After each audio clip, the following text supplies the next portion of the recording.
You go. Okay, I think we're getting ready to, we'll call the meeting to order. The Board of Trustees is meeting virtually tonight under exceptions to the Open Meetings Act on the basis of Governor Pritzker's executive orders concerning the COVID emergency and my determination as village president that it is not practical or prudent to meet in person at this time. Accordingly, this meeting is being conducted virtually with board members participating through the Zoom platform.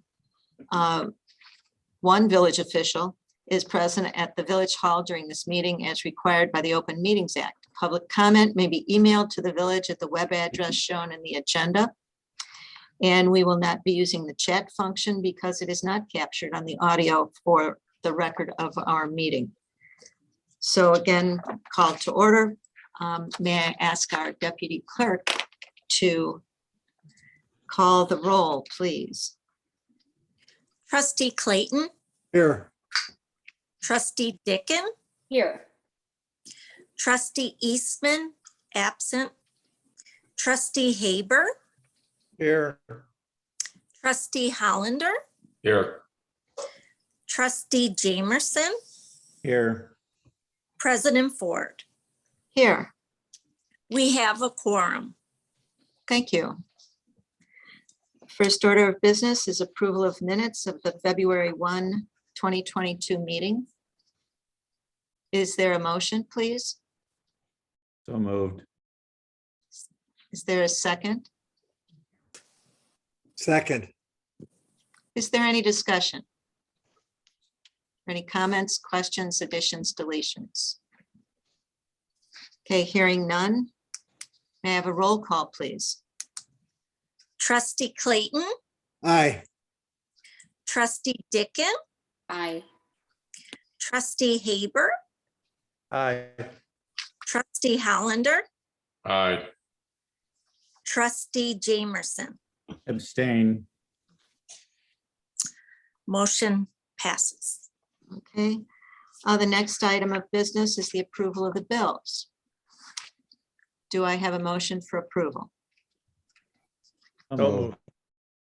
Second. Okay, may I have discussion? Trustee Hollander? You're muted. Henry? Yes. Thank you. One item is item number 211 for Mario Aguilar for snowplow, but it's first of all, if he's doing it, he is our snowplow person. It's SC Inc. And if he's not doing it for the village, I don't think it should be charged to the village. It must be for a SSA or something. Yes, I talked with Bruce today. Both those streets, Borough and Robinwood, are SSAs. They have snow plowing worked into that. So what they will do is we will pay the charge for the snow plow, and then finance will go back into the SSA and pull the funds out of there and put it back in our general fund. That's how that works. Okay, and I'm taking a look at this, and there was also a bill for snowplow from our snowplow people for $50,000. No, that's 12, I think 12 bills. That was for 2 months of billing and salting and snow plowing. That's not one bill. That's a whole bunch of bills. Okay, Okay. Does that help? yes, thank you. Are there any other questions? Or comments? Okay, roll call, please. Trustee Clayton, Aye. trustee Dickon, Aye. trustee Haber, Aye. trustee Hollander, Aye. trustee Jamerson. Aye. Motion passes. Okay. Next item of business, the Treasurer and Finance Committee report. Trustee Clayton, can you make a comment, please? The fourth quarter report for last year's in your packet. I recognize that this is a little bit out of date, but we're attempting to get to a report that we can put on the website every quarter for the public to be able to look at as part of our transparency efforts. at this particular point, we're still working on the language within the report that to make it more understandable. I think trustee Haber at one point pointed out the fact that some of the language was kind of technical, and I think it still is. And we're going to continue to try to work through that. If I could just call your attention to the last page, again, recognizing that it's a little bit out of date. These are the expenditures. The pie chart is the expenditures by department for the full year. And the water and sewer fund in this case are lumped in with the general fund. So that's how the percentages work. If you took away the water and sewer fund and you just looked at the general fund, the police, if my arithmetic is correct, would be about 55% of our expenditures in administration, about 32%. So within the general fund, between the police and administrative expense, that constitutes 87% of the expenditures for the full year, not surprisingly. I also got if you have any questions about that or comments, I'd appreciate them. I also just got the financial statements for January, which I will ask the mayor how she would like them distributed. The month of January, we basically broke even. We had budgeted a $10,000 gain, so we're pretty much on budget. For some reason, the police revenue was down quite a bit. I think that has to do with just timing of distributions from the state. Other than that, everything was pretty much in line with the budget. As far as the cash balances are concerned, we increased cash in every fund except the 2 TIF funds. So overall, our cash was up by $228,000 for the month. And again, I will distribute these and answer any questions once you've had a chance to look at them. That's it. Trustee Haber. Just one comment that I think we should think about. I know I'm all in favor of transparency and conceptually I'm in favor of publishing this on the website, but I'm wondering in this age of ransomware, if we'd be better off publishing what our expenditures are, maybe by a graph or a pie chart, but not necessarily publishing to the world what our revenue is and what our excess assets are, because then I just think that we might be giving out too much information to people who maybe we don't want to know, have that information. Interesting. Just a comment. And you're referring to then the table on the first page with all the detailed numbers. All the funds. Interesting point. Does anybody else, is that something the board would like us to do? Yes. Yes, that was a yes. Yeah. Trustee Dickon. I have a question. What are the legal requirements? What are we required to post? Well, we're not required to provide this kind of information as a postable report. The treasurer does provide a monthly report, but that's basically of bills paid. A lot of this information is available because we file reports with the state all the time. And all of this information is FOIable. And so I think maybe what Michael is getting at is, do we just want to make it that easy to see some of it? I think it brings up a very, very valid point. Would it be appropriate to post the pie chart that does show the percentile and then say for more in-depth information, you could file a request for a FOIA request? Because we do have the FOIA forms up. I wouldn't give them, I wouldn't tell people that, I wouldn't suggest to people that they can ask for a FOIA. I would just say, here's the pie chart, and if somebody really wants it, they'll call the village and the village will tell them how to go through it. I wouldn't offer that up personally. Yeah, FOIA is kind of a serious step, I think, and it creates a whole nother list of records. All right, I tell you what I think I'll do, Michael, then, is we'll recraft this. And it seems like there's a general consensus that you're right about that. And so what we will do is, and distribute it to the board for comments before we post anything. How's that? Okay? Trustee Hollander. So it's my understanding that we're going to put in the 2 pie charts without any numbers attached. Is that correct? My understanding as it sits is that we're going to give some information about expenditures more than just the pie chart, but we're not giving any detail about revenue. I would give an alternative position that I think we should put the pie chart in for revenues without any dollar numbers attached. Okay, Because I think what trustee Haber is saying, that when you start indicating we have millions available, that's a lot different than saying that 20% of our income comes from a particular location. That's really what I'm concerned about. I don't want the world to know that we're sitting on, millions of dollars. So I would keep the pie charts, because I think the breakdown from the sources has an interest. okay. One of the things that I found confusing when I was looking through it is that the revenue is broken apart by fund, as I recall, but the expenditures are just for the water, sewer, and general fund. I may have that backwards, but we need to make them consistent. And so we'll concentrate on doing that too. All right, thanks for your comments. Thank you very much. Do you have anything else for us tonight, trustee Clayton? Okay, moving forward then, the Director of Community Services report, please. Good evening. First thing I have is a report on the Trazotus He Removal Program. I met this morning with Kirsten from Urban Forest and Mr. Lucas. He, as of this date, has 58 people signed up. He has removed 27 people have had their trees removed and taken down or pruned as they have to, as was listed. And he has 31 to go. He said if the weather holds off by the middle of next month, he should have everything that he has in-house done and ready to hopefully take on some more customers.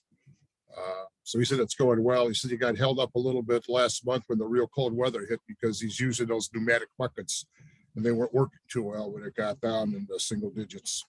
But other than that, he said everything was going fine. So we got that going. So any questions about that? And next then, also we have between our property and our right-of-ways, we have 52 trees that have to be removed or pruned. So I asked him to give me a quote on that, being good citizens. If we have to do our share. So it comes out to do the 52 trees. It's $21,710, which I thought wasn't a bad price for taking out 50 trees. So I think the board, if they want to approve this one, he will put it in his program and he will use this as fill-in work until he gets done with all the rest of the people. So, and he said if he has a couple of days here and there with guys, he might get he wants to get all the right-of-way trees first to get those done, and then he'll come and do the village property trees. So. Trustee Hollander? Yeah, those are the trees that the village is taking down. Right. At some point in the future, would you let us know the trees that the residents decided to be responsible for on their own?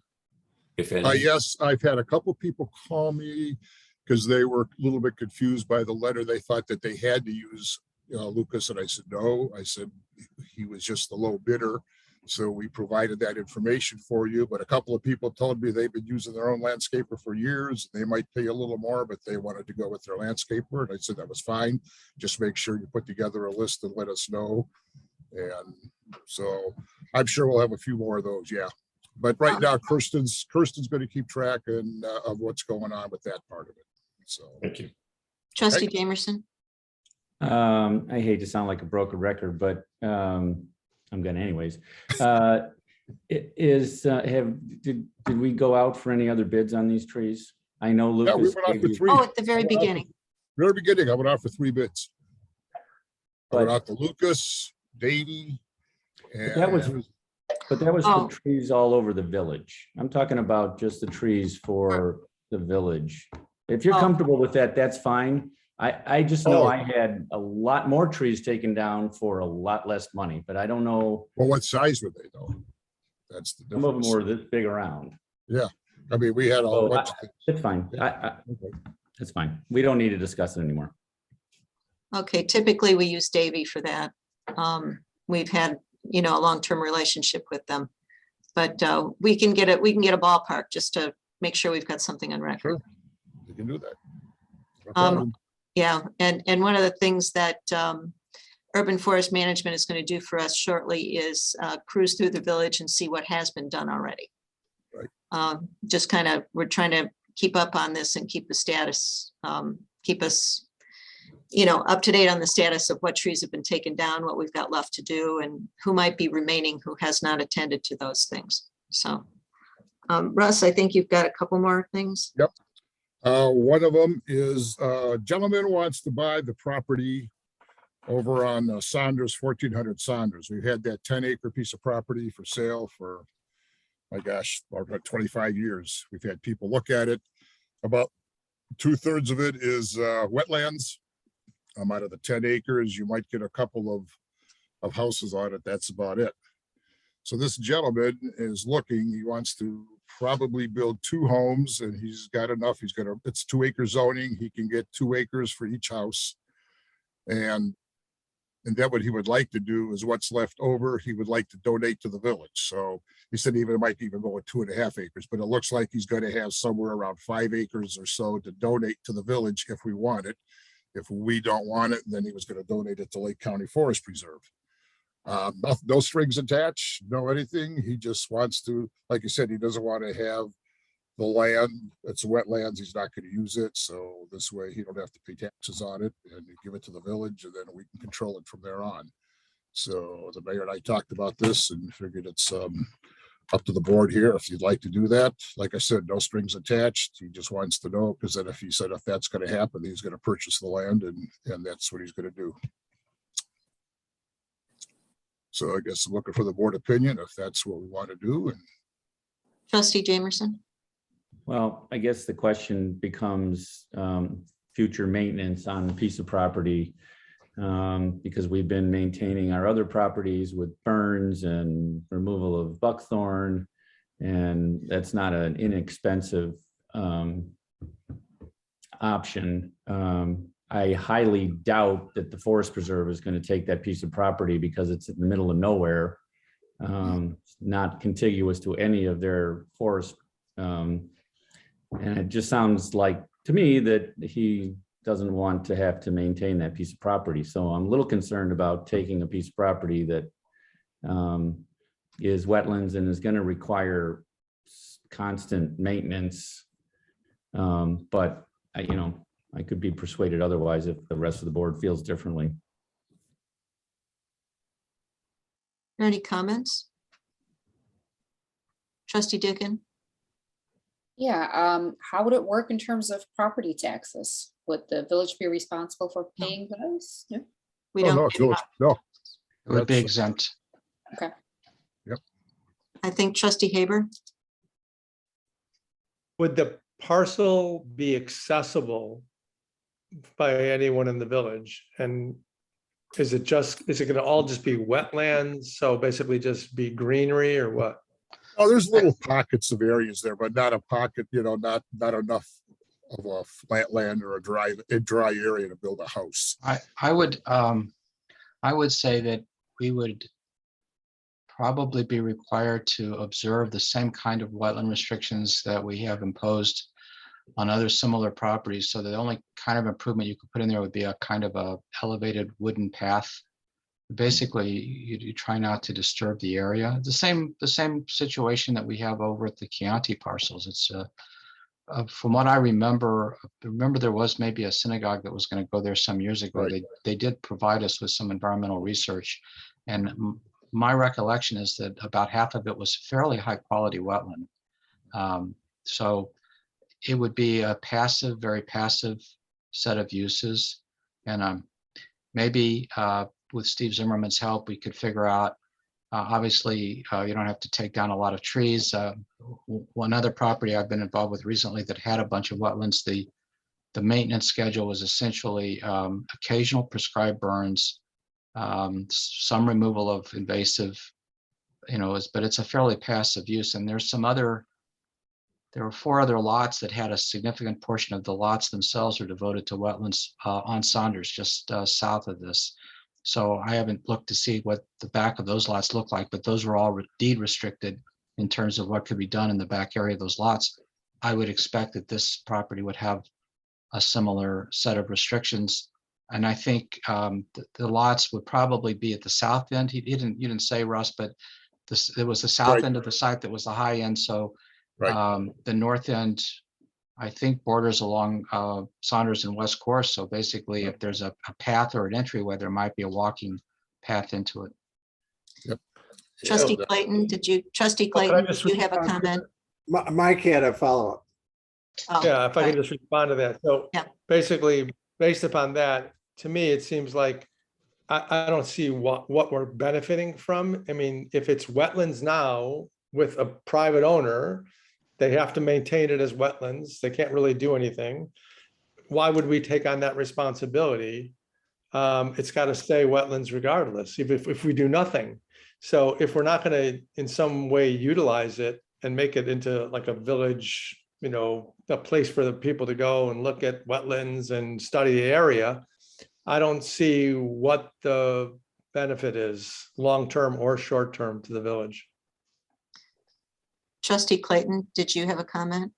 No, I think Bruce Hoover said the same thing. I was going to say, can Steve Zimmerman take a look at the property and give us an assessment of how much maintenance it needs and how much maintenance he thinks it would need running forward, just so that we have another data point. Sure, I can do that.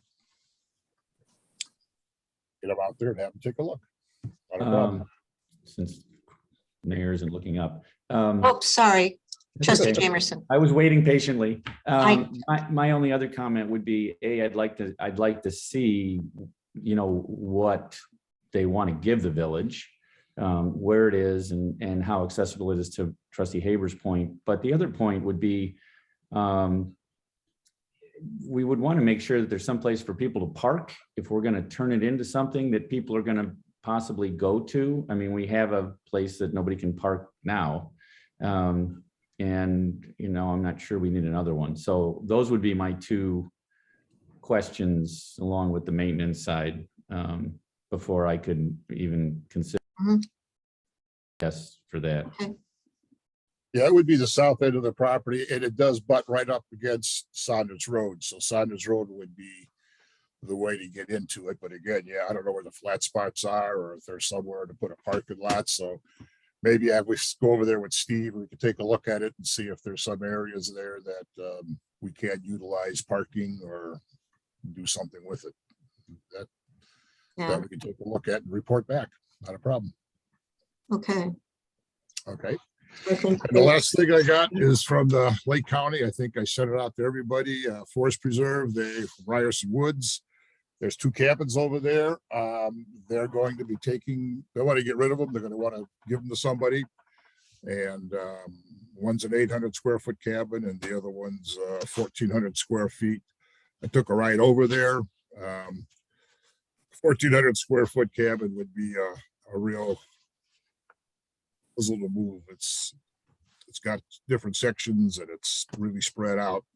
The 800 square foot cabin we could probably move, but it's still going to cost. I mean, it's not a cheap thing to do. Taking the cabins, I guess they're historic. They've been built, decades, century or so ago. So, but I don't know if the board would want me to follow through with that. She said just to let her know if we're interested, then she'd get me more information. But that's what she's looking for right now, to see if there's anybody who's interested that would want to take it. so. The sentiment on the part of the board, shall we move forward? Shall we just say, what a nice and lovely offer for someone else? Trustee Hollander, My concern is that we would have to make certain that it was safe for the public. So you have an old cabin, which is going to require a significant amount of construction or safety uses. I'm not so certain that that's, unless we have a very prominent reason to get it, I think These it's going are- to be a headache for us. Yeah, if you walk back in there, these are enclosed cabins now. And they've got windows and floors and stuff. So one of the concerns would be not only what do you do with it, where do you put it? How do you get it there? And as we heard before with the wetlands, we'd have to maintain it. And once you So- get it there, you move it, you're gonna loosen stuff up, so then we'd have to go back in there and make sure the structure's sound and do any necessary repairs if any are needed. And if we're gonna use it for public, we gotta make sure it's up to code. Yeah, use it for what? So, Yeah. after all that positive information that you've just gotten, just checking the will of the, okay, well, let's do it by thumbs up, thumbs down. Can we do that? Oh, golly, Oh, yeah, wow. okay. Geez, I good, think yes. that's overwhelming. I will let her Thank you know for the that offer. We're delighted you let us know. We're gonna Right. have to pass. Does that make I sense? will do that. I will Okay. do- Okay, thank you. Thank you very much. Is I have there a any- question. A question. Oh, trustee Clayton. I don't know if this was discussed before and I missed it, but did King's Shabu Shabu close? Yes, Yes, yeah. they did. While back. Mhm. And no, we haven't heard anything from Baby Vegas, so, No, Well, actually, we did. oh. I stand corrected. What did we hear? Apparently, there was something that they needed us to file with the state gaming board, and we did with their help. We had to file a certified copy of our ordinance or something that explained that we now allowed video gaming. Really? And so they are, based on that, they are about to finalize the lease, they said, and they're submitting some materials to the state gaming board. Okay. So we're now updated. Thank you. Good. Any other questions or comments for our director? Okay, moving on to the next, to the consultant's report. Start with our attorney's report. Just to remind the board that we'll have an appropriation ordinance at the second meeting in March. We'll need a quorum to pass that. I hope you're all planning to be there. I think it's March 15. Yeah, And we've discussed so many other matters with Carissa, who's here with us, and the rest of the team from Gewalt, but I'm probably not the best person to fill you in on anything like that.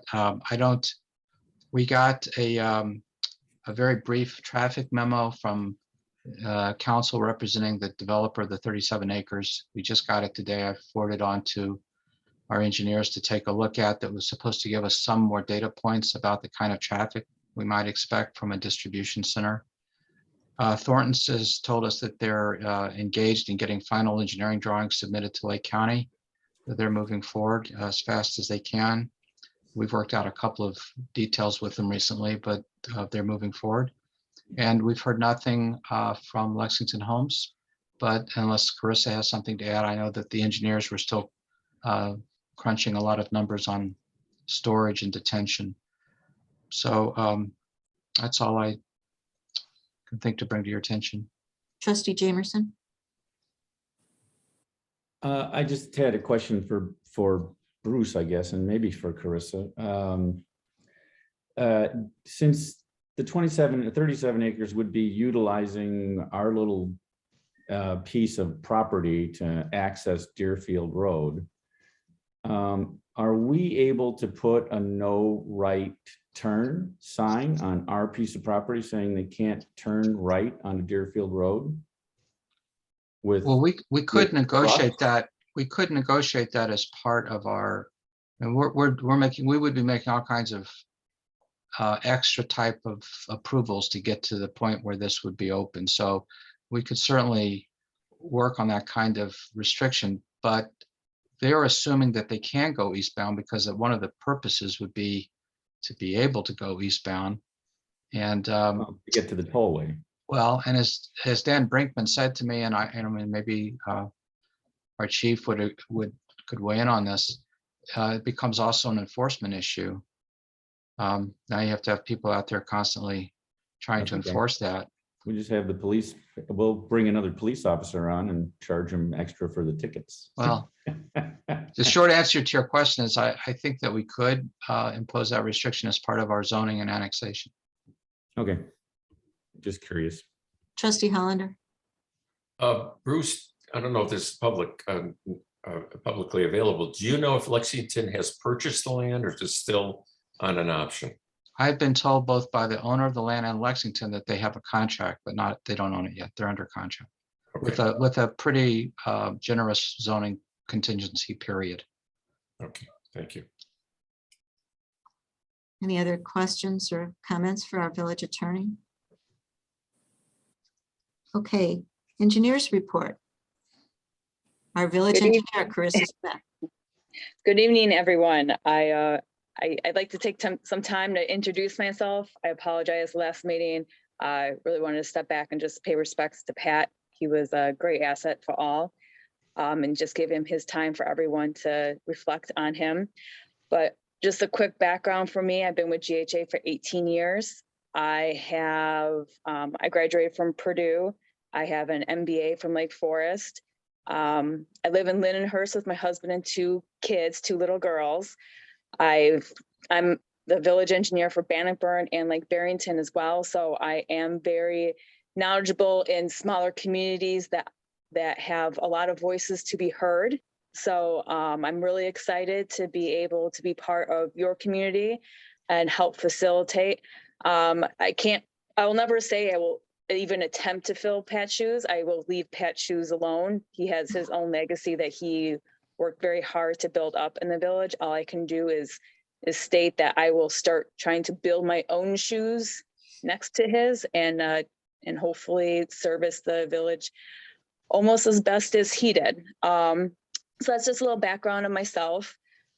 With that, we received an email from Chief Dano regarding a resident asking about eastbound Deerfield Road left turns into Colonial Court. And if there was some sort of restriction that we could put onto them. Our transportation engineer took a look at it and he said it's not illegal. It doesn't warrant the restriction. The only people that could really enforce it is Lake County. And also we looked into the last 4 years of crash data because that's what really drives restrictions. And the last 4 years, there's only 4 crashes, which only one of them was actually associated with a left turn movement. So realistically, the village could potentially try to enforce it, but kind of how Bruce was explained before, if we are trying to enforce it, then we would have to have a officer out there enforcing it. Otherwise, it's really not warranted. So that was one question that was brought to the attention for discussion from a resident. The next thing was today we had a meeting with Gable Hamilton and staff. So we had a representative from basically every division in our office. I think there was about 9 of us. We also had our CEO and president sit in as well to just express our gratitude towards the village through this time and allow the patience for this transition to occur. And also we went through current projects. We created a little memo stating, the projects that are currently there, their status, so everyone can get on the same page. And also how we're going to kind of run protocol on our end, who to reach out to who. I'll still be the main contact, but obviously there's a lot of gears in our watch, as you can say, that are doing a lot of the hard work with operations and construction and wetlands. And we have a lot of people that are there to help support those aspects of the role of the village engineer. So with that, I believe those are my 2 quick reports I had for everyone. And just to add on to that, it wasn't just a little memo. It was a detailed memo of about 15 different items that we have going. And you've all heard most of them about the 37 acres, Lexington Homes, water, sewer, all those kinds of things. It was a thorough integration, let me say, of what the status and the who does what, which is important for staff on our end to get to the right person. So it was an excellent meeting, and it was nice that the president and the CEO came to say hello to. It's a good firm with a lot of depth. We're fortunate in many ways to have worked with Pat. And now we're fortunate in many ways to work with his partners. So if you have any questions, please, Carissa's just stepped up and said, call me. So, you know, Yep. be I careful. did what you put the wish. warning, and if you call me after hours, though, I cannot guarantee if my 4-year-old will answer the phone or not. So have fun with her. So are there any other questions for our village engineer at this point? Okay, seeing none. Village ecologist. Oh, I'm sorry. Did I miss something? So I was just wondering if we could Sure. actually get Carissa's last name and contact information. Oh, go ahead. Oh, it's Smith. It's as generic as you potentially can come from. So yes, my last name is Smith. So and I think Mayor Ford, you have all my contact. If you want, I can definitely send it around. I think her contact or her email at any rate might be on the list of the when the packet is sent around. That might be the first place you could look for it, but I will make sure you all have her contact information. So it's csmith@gha-engineers. So similar to Pat's, just with my first letter and my last name. Okay, I do write when my head is down, I'm paying attention. I'm writing just to get to. Okay, Chris, that's Lily. Yeah, we should update the website with more up-to-date email address and contact information for the village engineer. oh yeah, and the Village Voice will have to be updated as well. So there are a lot of things we're gonna have to catch up on there. Thank you. Next, the Plan Commission report. Chairman Brightcoff, would you like to? I have nothing to report this month. How great. Okay, thank you. Are there any questions or comments for the Plan Commission right now? Okay, Zoning Board of Appeals, Chairman Gratiter's here. Also have absolutely nothing to report. Well, thank you for that. Are there any comments for the ZBA? All right, moving on. Police report, please, Chief. In addition to the police activity in your packets, we did respond to a ruse burglary on February 11th on Rollingwood. This was a person who was claiming to work for the Lake County Water Department and was able to get into the person's home and keep them in the kitchen while a partner or partners entered the house through the open door and removed some valuables. I just want to remind everybody, as I did in the email that I sent out on our resident notification system, that all of our village workers will have village issued IDs, including our consultants who go door to door, mainly Goualt Hamilton. Anybody in Goualt who goes door to door has a village ID. And Carissa knows that if they bring anybody else on board, to send them over by us to get an ID. And obviously Lake County carries IDs. But that being said, even if somebody is showing an ID, if there's any doubt, call the police. I mean, that's what we're telling people, and we'll come by and we'll verify. But certainly people should not be letting anybody they don't know into their house, somebody they're not expecting, and they shouldn't be lured outside of their home, because that's what these ruse burglars try to do. They do prey on the elderly. They seem to find out where they live, and those are the houses they go to mainly. So if there's people who are at this meeting and they have some older relatives, they should certainly make sure they get this message. That's all I have. Any questions for our chief? Okay, moving on. It's my turn. I have a couple things on the agenda. I talk about the engagement of GovTemp USA. I've begun a conversation with them, and one of the things we want to talk about is the organization of staff and adding to staff. We definitely are understaffed at this point, and it's the question of how we go about doing this. An organization chart position descriptions and certainly salary survey is standard and one of those things we should do. My goal, and you should know this, is that I would like to get an end goal and explore the addition of a village manager. I think for reasons of sustainability, continuity, and just all around ability, it makes sense. We are a small village, but we've got many, many moving parts. We've got 2 buildings. We've got SSAs, we've got a finance department. We've got all kinds of things that I think we would be helped by a professional village manager. I'm not saying that's right on the horizon. What we're exploring right now with them are temporary type assignments, meaning some kind of project associated assignment at this point, just to get us into a point where we understand exactly what we really do need. I also, going through some history that we found in one of our offices here, it's interesting to note that many years ago, we had a village administrator. And that was flushed out at one point where there was a referendum on taxes. So it predated Eileen Stanger, for example. And Eileen was like a village manager, like an office manager. But of course, the village has grown and gotten a little bit more complex since then. So that's the direction I'd like to head. Doesn't mean that's where we're actually going to end up, but I wanted to report to you that I'd started those kinds of conversations.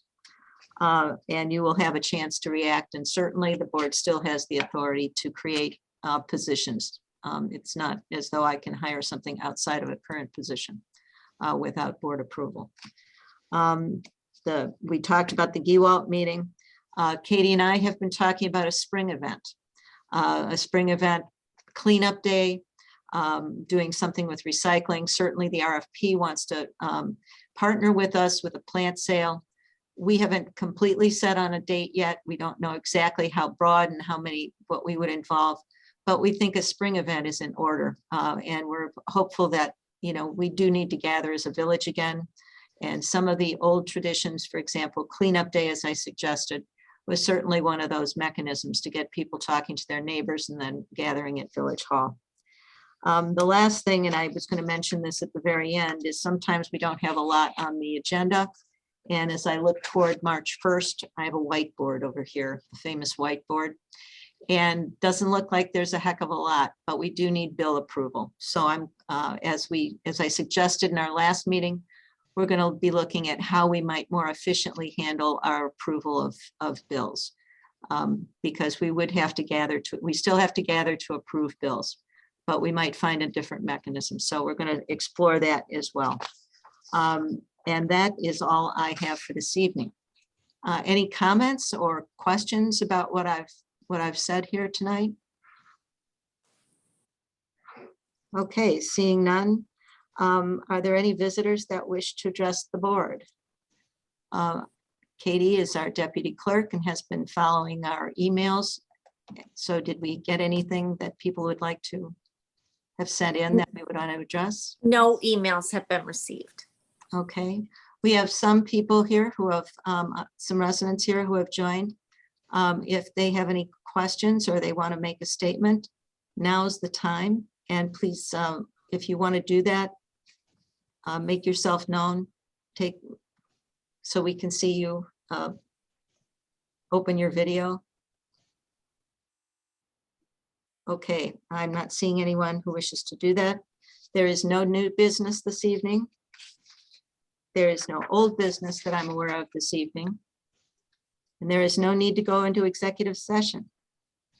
Last item is comments from the board. Trustee Hollander.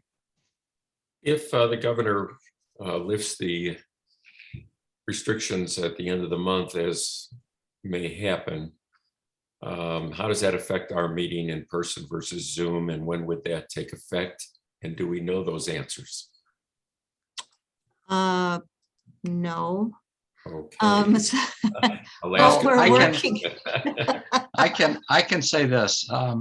Take it. Well, we're only allowed to meet this way as long as the governor continues to roll over the emergency proclamation. the requirement about whether or not you had to wear a mask or not isn't what gives us the basis for meeting this way. So if the governor continues the emergency proclamation, the two legs of the stool here, the governor has this disaster proclamation, and then the village president has to make basically the same finding at the local level, that it's not prudent or practical to meet in person. If both of those findings exist, then the Open Meetings Act says we can meet in this fashion. If the governor no longer extends that order, we don't have a basis anymore for meeting it totally remotely, and we would have to resume meeting at the village. So that's really, when that threshold occurs, we won't have a choice. Of course, we could decide at some other point before then to resume meeting in person. And the governor's current order expires, March 5th or something like that. so the March 1st meeting will still be Yeah. virtual if we want it to be. Yeah.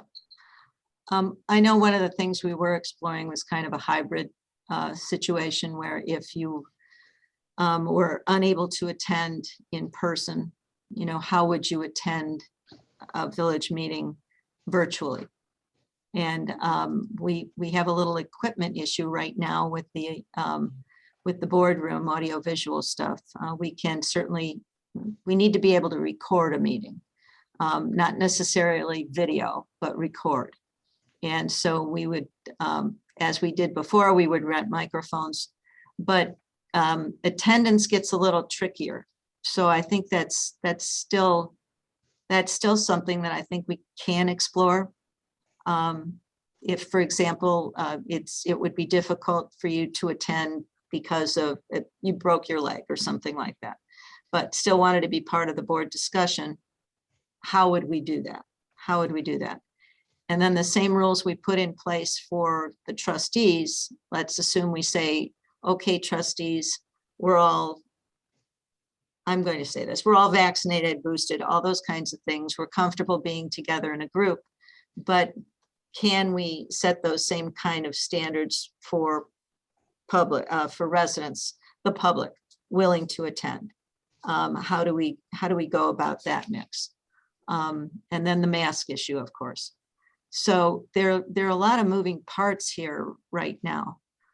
If we could figure out a way to do a hybrid meeting, that would be, that might be the best. I don't know how you would do that. I'm certainly not a technician by any stretch of the imagination.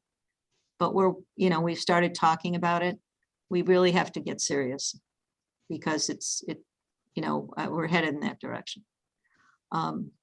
If we could stay virtual until the weather was good and we could, meet outside there, then we've got something else going there. So that clearly answers your question, right, Henry? Yes. Yeah, I know. It's okay. It's hard. We've got a lot of things to weed through.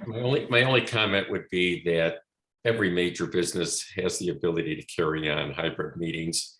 I don't know what our technical problems are, but I do know that they are readily solvable in today's technical age.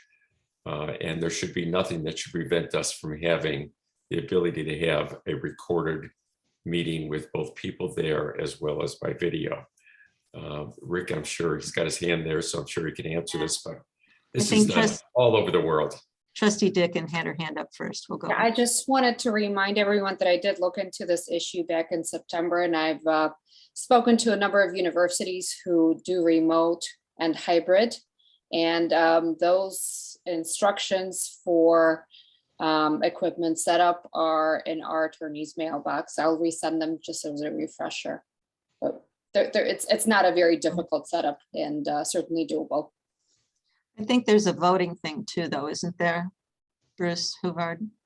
Well, there's two different worlds going on here. One is what is technically feasible, and the other is what the Open Meetings Act requires.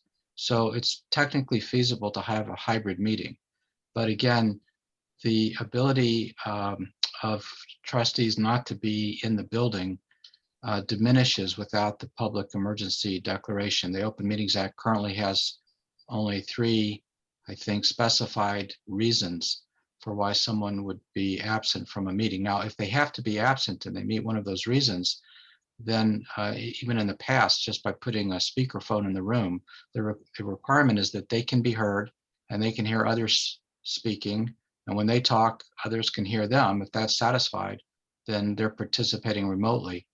So we could have lots of technical solutions and lots of hybrid meetings, but we would still, that would satisfy one set of needs, which is to allow larger members of the public to see what's going on. I mean, it'd sort of be a shame to lose that ability when we go back to just in-person meetings, mostly, that most of the villagers now could, see this very easily.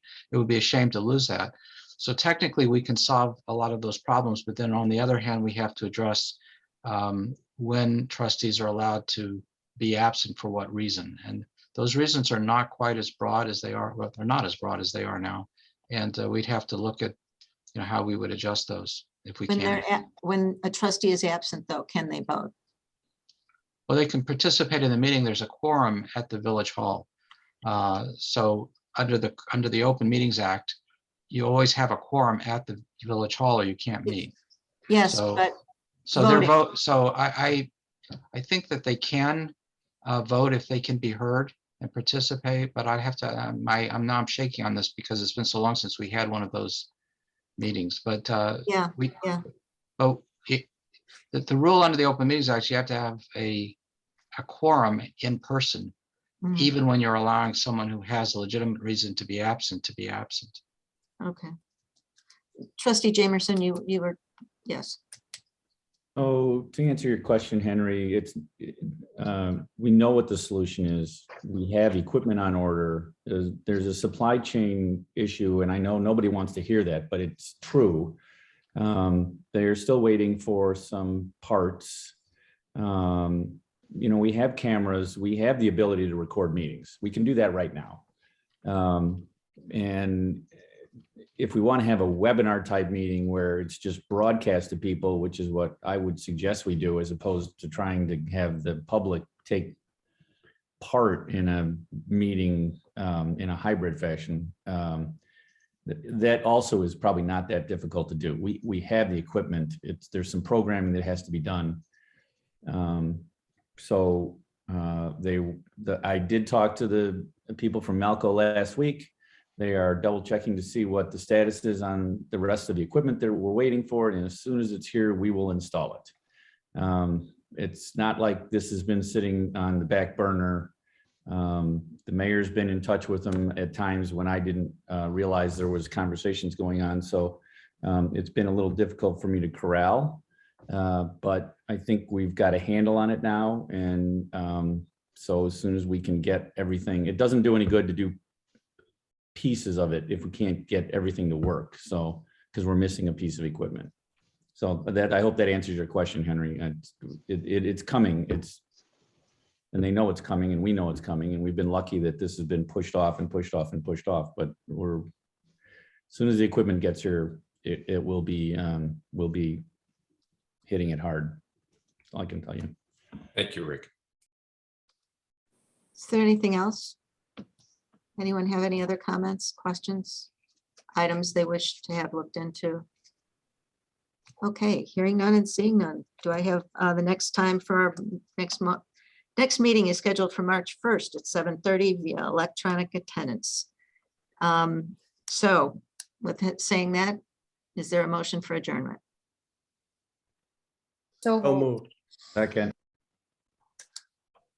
Discussion, roll call. Trustee Clayton, Aye. trustee Dickon, Aye. trustee Haber, Aye. trustee Hollander, Aye. trustee Jamerson, Aye. motion pass. Good night, everyone. Good night. Aye. Night. Stay Aye. safe, stay well. Night. Katie. Yeah, good job, Katie.